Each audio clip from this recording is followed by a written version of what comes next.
What happens when in a time like this we don't have what others do? Education and degree can't be limited to a time span. We have to follow them throughout our life. What will happen if we take an easier path? We will have to face hardships later. As they say, someday, somehow, it gets better. A very good morning and warm welcome to all the judges and teachers present here and my fellow dear competitors.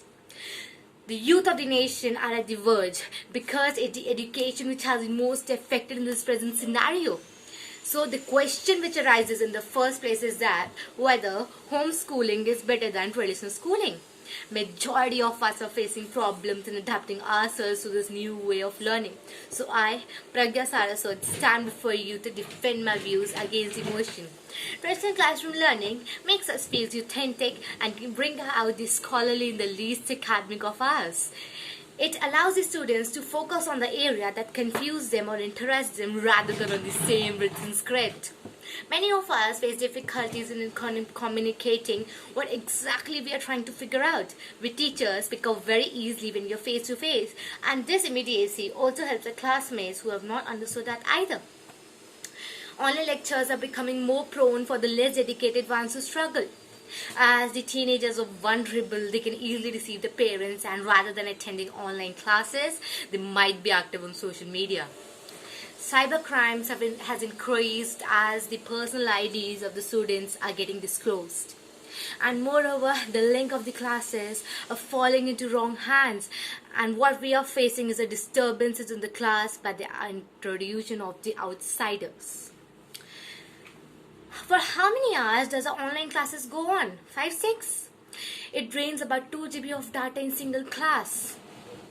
So, paying for such appliances and connections versus against the cost of traveling via bus and other vehicles, we know which are more feasible.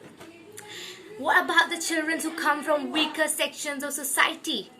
A girl in Kerala committed suicide because her parents are not able to afford a smartphone for online classes.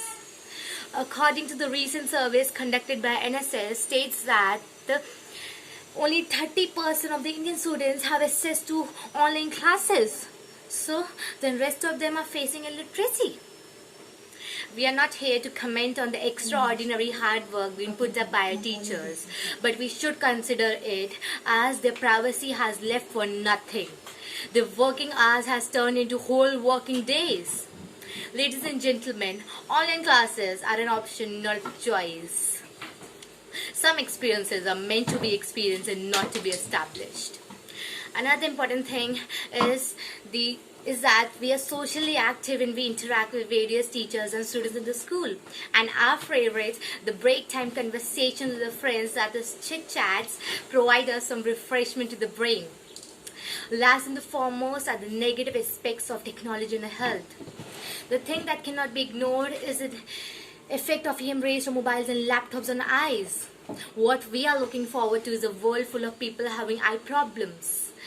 And what we will be needing are ophthalmologists. And the world has not seen a person become an ophthalmologist without a physical health diagnosis. We can't do anything.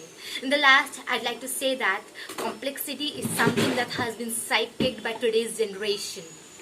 But loving simplicity can help us find comfort in the chaos surrounding us.